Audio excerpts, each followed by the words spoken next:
Okay, so we have to start question number 34.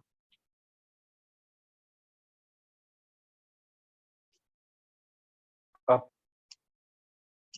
pentaerythritol is used as an intermediate in the manufacture of paint, and we have the structure. Which statement is correct? Okay, so A option says pentaerythritol can be dehydrated by concentrated sulfuric acid to form an alkene. Is this statement is correct or wrong? Yes.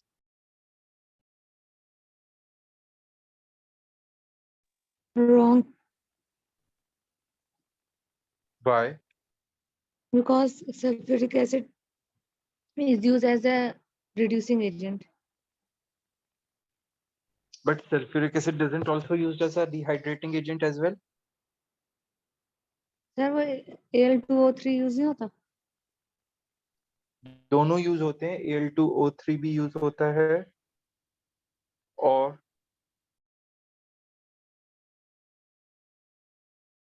Sulphuric acid भी use होता है। Sulphuric acid dehydrating agent के तौर पे use होता है, but उसके लिए देखें डिहाइड्रेशन के लिए कंडीशन ये होती है कि जिस कार्बन पे OH लगा हुआ है उसके नेबर कार्बन पे H हो, ताकि H और OH यहाँ से रिमूव हो जाए तो इन कार्बन के बिटवीन डबल बॉन्ड फॉर्म हो जाएगा। तो जिन कार्बन पे OH लगा हुआ है उन सबका नेबर कार्बन ये सेंट्रल कार्बन है जिस पे हाइड्रोजन ही नहीं है, तो इस केस में डिहाइड्रेशन नहीं हो सकती। हाँ, अगर इसके जिस कार्बन को मैंने इंसर्ट किया था, ये बात क्लियर है सबको? यस।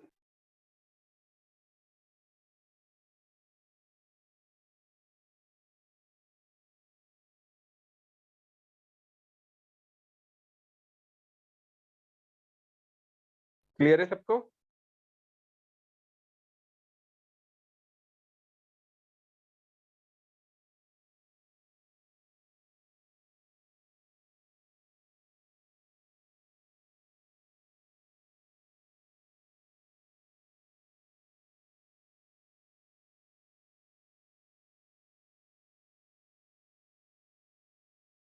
तो नेक्स्ट क्या कह रहे हैं? The empirical formula and molecular formula of pentaerythritol is are different.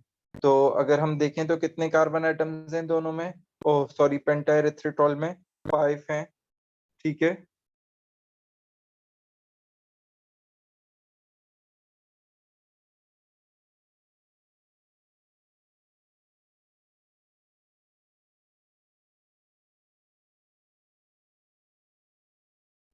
और हाइड्रोजन कितने हैं?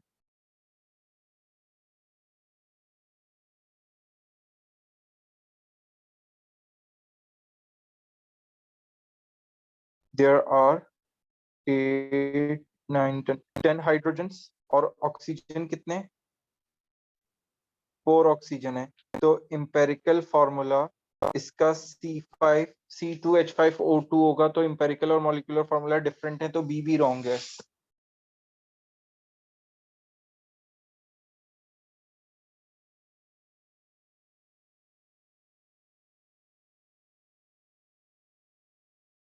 जी, ये सेकंड ऑप्शन भी क्लियर है कि क्यों रॉन्ग है सबको?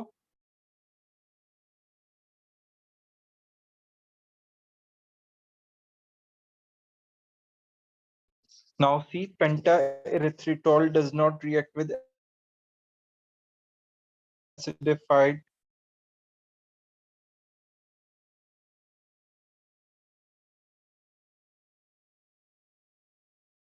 potassium manganate 7।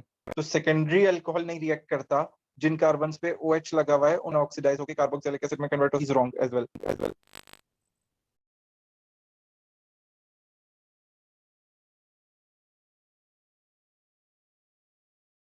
तो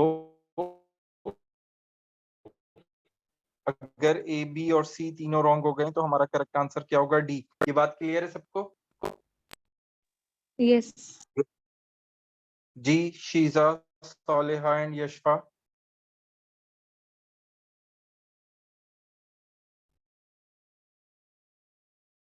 Now question number 35. Which reaction has a nucleophilic addition mechanism and gives a good yield of product under the stated condition? देखिए, न्यूक्लियोफिलिक एडिशन हमारे पास सिर्फ कार्बोनिल्स में होती है और कि अल्कीन्स में होती है, बट अल्कीन्स में इलेक्ट्रोफिलिक एडिशन होती है और न्यूक्लियोफिलिक एडिशन किस में होती है? कार्बोनिल में होती है। अल्कोहल्स और अल्काइल हैलाइड्स में न्यूक्लियोफिलिक सब्स्टिट्यूशन होती है। ये बात क्लियर है सबको? यस। अच्छा जी, तो अगर हम फर्स्ट टू की बात करें तो फर्स्ट टू में हमारा जो रिएक्टेंट्स हैं वो क्या है? अल्काइल हैलाइड हैं जो कि न्यूक्लियोफिलिक सब्स्टिट्यूशन करेंगे, एडिशन नहीं करेंगे, तो ए और बी तो रॉन्ग हो गए। ये बात क्लियर सबको? यस।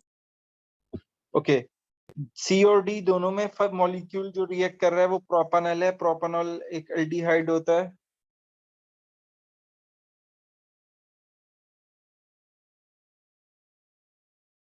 और एल्डिहाइड एक कार्बोनिल है।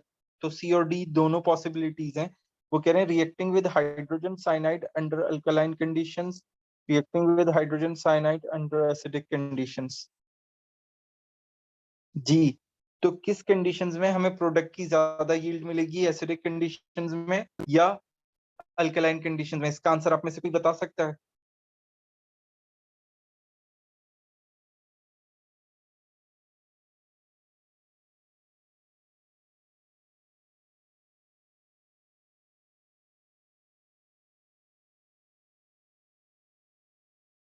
जी, देखें, अगर प्रोपानॉल है तो प्रोपानॉल बेसिकली क्या है? CH3 C double bond O H। जब मैं HCN से रिएक्ट करवाऊंगा तो HCN से रिएक्शन के रिजल्ट में ये डबल बॉन्ड खत्म हो जाएगा और एक H यहाँ पे ऐड होगा और एक H यहाँ पे, और यहाँ पे CN ऐड होगा। ठीक है, अगर एसिडिक कंडीशंस होंगी तो ये CN हाइड्रोलाइज होकर किस में कन्वर्ट हो जाता है? कार्बोक्सिलिक एसिड में कन्वर्ट हो जाता है। तो इसीलिए हमारा डी ऑप्शन रॉन्ग हो जाएगा and C is the, sorry जी, तो एसिडिक कंडीशन में नाइट्राइल हाइड्रोलाइज हो जाता है और कार्बोक्सिलिक एसिड में कन्वर्ट हो जाता है, तो प्रोडक्ट की यील्ड कम हो जाएगी। और अल्कलाइन कंडीशंस में नाइट्राइल हाइड्रोलाइज नहीं होता, nitrile CN as a CN ही रहेगा, तो हमारी यील्ड मैक्सिमम होगी। ये बात क्लियर है सबको? सर हाइड्रोलाइज करने से यील्ड कम हो जाती है? तो हाइड्रोलाइज अगर हो गया तो आपकी प्रोडक्ट इसमें कन्वर्ट हो गई ना, एक नया रिएक्शन हो गया ना। ओके। तो आपकी रिक्वायर्ड प्रोडक्ट तो ये थी। एसिडिक कंडीशंस में CN हाइड्रोलाइज होकर कार्बोक्सिलिक एसिड बन जाएगा, तो आपकी जो प्रोडक्ट हमें डिजायर्ड प्रोडक्ट थी HCN के साथ रिएक्शन में वो नहीं मिली ना, वो फर्दर उसने रिएक्ट कर लिया। सही।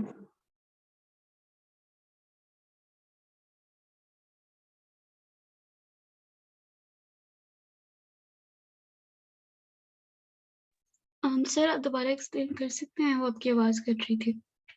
कौन सा वाला पार्ट? ये hydrogen cyanide under alkaline conditions क्यों क्यों है? देखें, अल्कलाइन कंडीशंस में साइनाइड एज अ साइनाइड ही रहेगा, मगर एसिडिक कंडीशंस में साइनाइड ग्रुप हाइड्रोलाइज होकर कार्बोक्सिलिक एसिड में कन्वर्ट हो जाएगा। तो आपकी HCN के साथ रिएक्शन की जो प्रोडक्ट है वो तो साइनाइड CN वाली है ना। यस सर, लेकिन ये गुड यील्ड ऑफ प्रोडक्ट कह रहे हैं, तो इसकी तो गुड, यील्ड क्यों इंक्रीज होगी? तो एसिडिक कंडीशंस में जो साइनाइड बना वो साइनाइड साइनाइड नहीं रहा, वो कार्बोक्सिलिक एसिड में कन्वर्ट हो गया। Yes sir.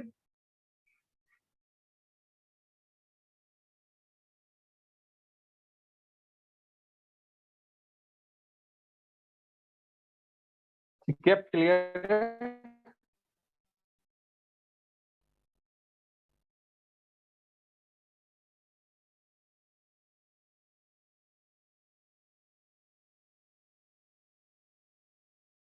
जी अब क्लियर है बेटा? जी सर क्लियर है। Okay, 36. A carbonyl compound has the structural formula of CH3COCHO. ठीक है, अगर हम इस स्ट्रक्चर को ओपन करें तो CH3 के बराबर वाले कार्बन पे C डबल बॉन्ड O लगा हुआ है और उसके बराबर वाले कार्बन पे C डबल बॉन्ड OH लगा हुआ है। तो बेसिकली ये क्या है? एल्डिहाइड है और ये क्या है? कीटोन है। ये बात क्लियर है सबको? Yes. Okay. Which row is correct for the observation made when the compound is treated with the given reagents?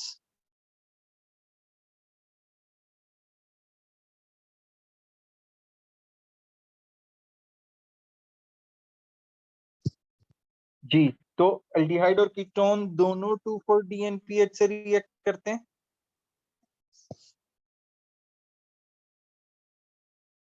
ठीक है, और 2,4-DNPH ऑरेंज से रिएक्शन के रिजल्ट प्रेसिपिटेट। में हमें क्या ऑरेंज प्रेसिपिटेट मिलेंगे, तो it means A and B जो है रॉन्ग हो गए। और जब हम फेलिंग सोल्यूशन डालेंगे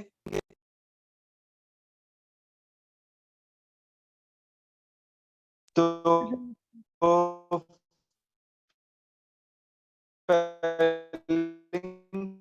solution silver mirror नहीं, so our D option is correct. Is it clear? Yes.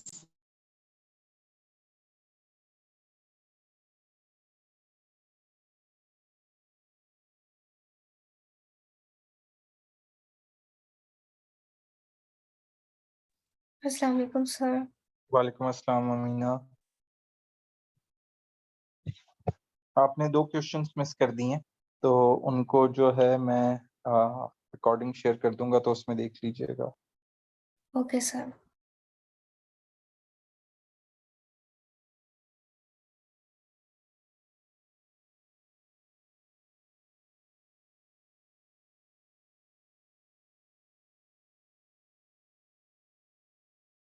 Okay,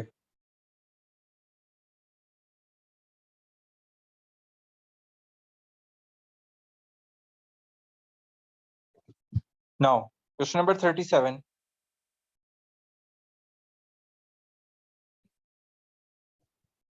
An ester is shown, and why it is ester? Because of this structure, right? Which two compounds react to form this ester? तो जी मुझे कोई बता सकता है कि कौन सा part carboxylic acid का और कौन सा अल्कोहल का? ये मैंने प्रीवियस क्लास में भी डिस्कस किया था। Sir left side carboxylic acid का, राइट साइड लेफ्ट साइड कहाँ से कहाँ तक कार्बोक्सिलिक एसिड की है? Sir C double bond O की लेफ्ट साइड नहीं है, CH3CH2। यानी कि ये वाली चीज आपकी एसिड यस से सर। फॉर्म आई है और ये वाली पूरी चीज आपकी अल्कोहल से आई है, राइट? Yes sir.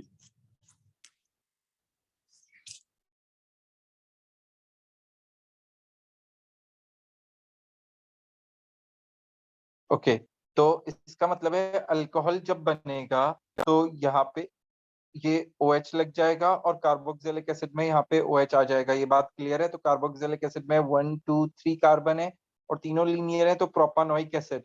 तो प्रोपानोइक एसिड हमें सिर्फ A और B में दिख रहा है, तो इस वजह से हमारे C और D रॉन्ग हो जाएंगे। ये बात क्लियर है सबको? Yes. यस।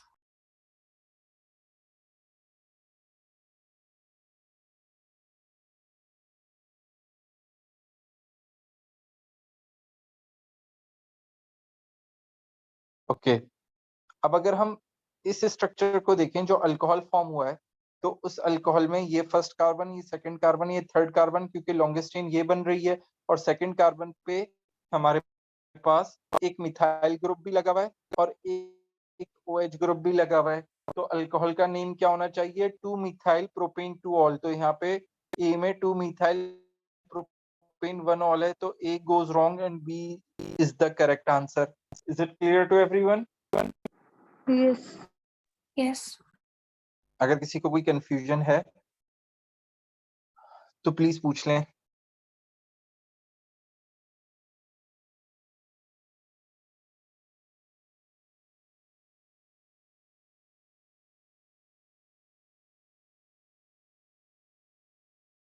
Okay.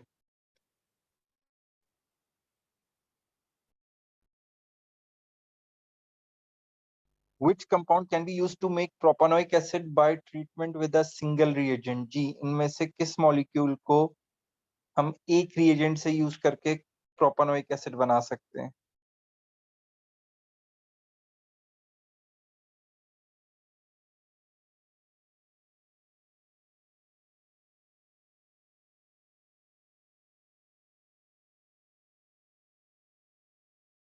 जी,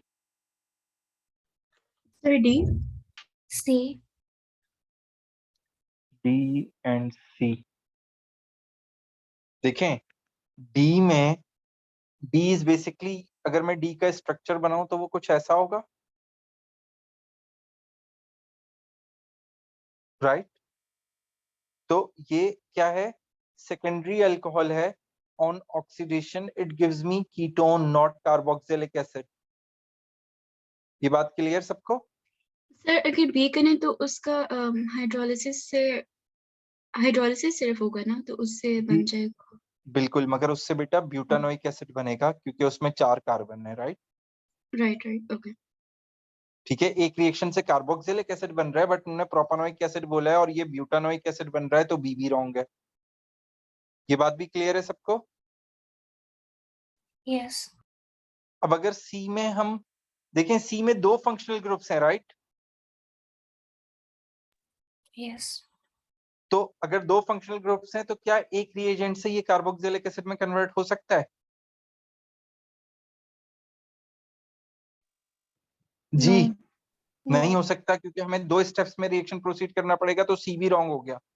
तो अब देखें, अगर आपको नहीं पता था ए, तो आपके पास ए ऑप्शन बच रहा है क्योंकि आपने बाकी तीनों को आइडेंटिफाई कर लिया कि वो रॉन्ग है, तो इसका मतलब है ए करेक्ट आंसर है। अब देखें ए क्यों है, कि अगर ए को मैं KMnO4 से, हॉट कॉन्सेंट्रेटेड KMnO4 से रिएक्ट करवाता हूं तो ए यहां से ब्रेक हो जाएगा और ये 3 कार्बन वाला पार्ट जो है प्रोपानोइक एसिड में कन्वर्ट हो जाएगा, 3 कार्बन का कार्बोक्सिलिक एसिड बन जाएगा। आ रही है बात सबको समझ में? Yes. Yes. सो 38 का ए करेक्ट आंसर है। Okay, now question number 39। A sample of sulfur consists of mostly sulfur 32. It also contains 4.2% of sulfur 34 and 2.8% of sulfur 36. No other isotope of sulfur are present. What is the relative atomic mass of this 3 sulfur of this sample of sulfur? जी, कौन बता सकता है कैसे यार calculate करेंगे?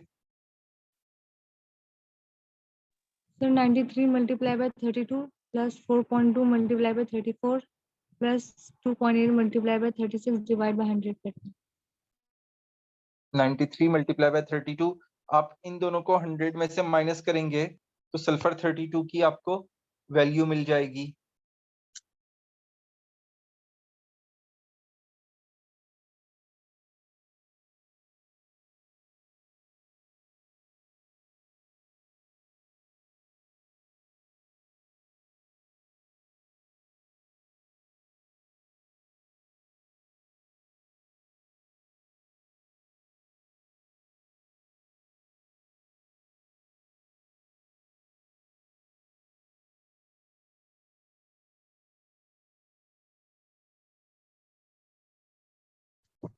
ठीक है, तो 93 times 32 plus 4.2 times 34 plus 2.8 times 36 divided by 100, क्या आंसर आ रहा है?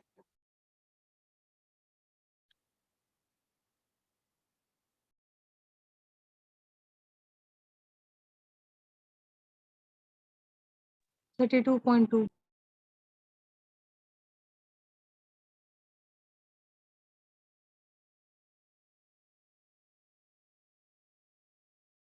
32.2. So B is our correct answer. Is it clear to everyone? Yes.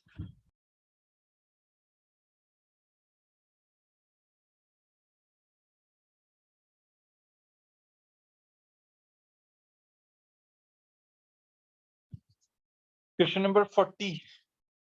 one molecule of an addition polymer containing 2000 repeat units and an MR of 112,000. The polymer molecule contains chiral center. What is the possible monomer of this polymer?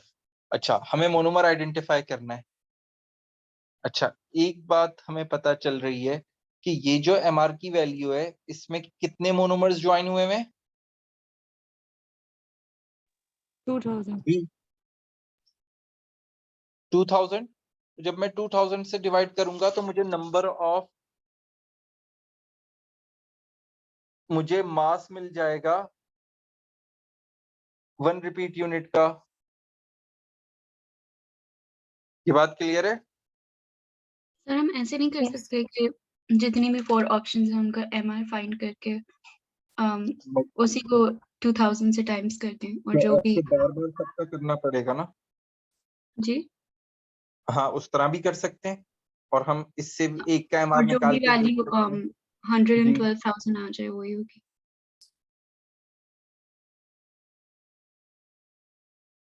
जी, उस तरह भी कर सकते हैं, बिल्कुल. जो आप कह रही हैं कि हम सबका MR निकाल के उनको 2000 से मल्टीप्लाई करें और जिसमें ये वैल्यू आ जाए तो वो भी करेक्ट है. अच्छा, अभी तो मैंने इस तरह किया है, तो मुझे जरा आंसर बताइए क्या आ रहा है. 56. 56. ओके. अब 56 का मतलब है कि अगर मैं फर्स्ट स्ट्रक्चर देखूं तो फर्स्ट स्ट्रक्चर में कितने कार्बन है? 3. 3. तो 3 कार्बन का मास क्या होगा? 36. Yes. तो अगर हाइड्रोजन से ऐड करूं तो मुझे 20 हाइड्रोजन से ऐड करने पड़ेंगे 56 करने के लिए 36 को. तो ए रॉन्ग हो गया. ये बात क्लियर है? Yes. अब अगर आप बी देखें तो बी में कितने कार्बन है? 4. 4 कार्बन का मास क्या होगा? 48. और कितने हाइड्रोजन हैं? 48 प्लस 8. तो यहाँ पे मेरे पास 56 आ रहा है. Yes. जी, ये बात क्लियर है? Yes. अच्छा, 56 इस केस में भी मिलेगा क्योंकि इधर भी 4 कार्बन और 8 हाइड्रोजन है. तो डी भी रॉन्ग हो गया. अब या तो बी है या सी हमारा करेक्ट आंसर है. ये बात क्लियर है सबको? Yes. अब अगर मैं, और उन्होंने एक और बात बताई है कि पॉलीमर मॉलिक्यूल में कायरल सेंटर होगा. अब अगर मैं बी जो ऑप्शन दिया हुआ है उसका स्ट्रक्चर बनाऊं एक रिपीट यूनिट का, तो वो रिपीट यूनिट का स्ट्रक्चर ये बनेगा कि लेफ्ट डबल बॉन्ड के लेफ्ट साइड वाले कार्बन पे 2 हाइड्रोजन्स हैं और राइट वाले साइड वाले कार्बन पे 2 CH3 ग्रुप हैं और ये आगे और पीछे दोनों साइड्स पे कंटिन्यू हो रहा है. तो 2 सिम्स ग्रुप होने की वजह से मुझे नजर आ रहा है कि इसमें कोई कायरल सेंटर नहीं है. ये बात क्लियर है? Yes. Yes. तो अगर बी में कायरल सेंटर नहीं है तो हम बी को क्रॉस करेंगे और सी को टिक कर देंगे क्योंकि और कोई ऑप्शन ही नहीं बचा. तो हमें सी पे वर्क करने की भी जरूरत नहीं है. C is our correct answer. Is it clear to everyone? Yes. Yes.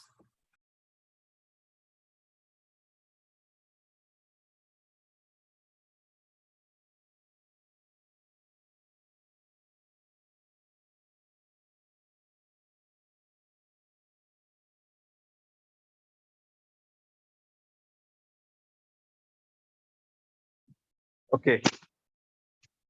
तो अब यहाँ पे तो हमारा पेपर कंप्लीट हो गया. अच्छा जी,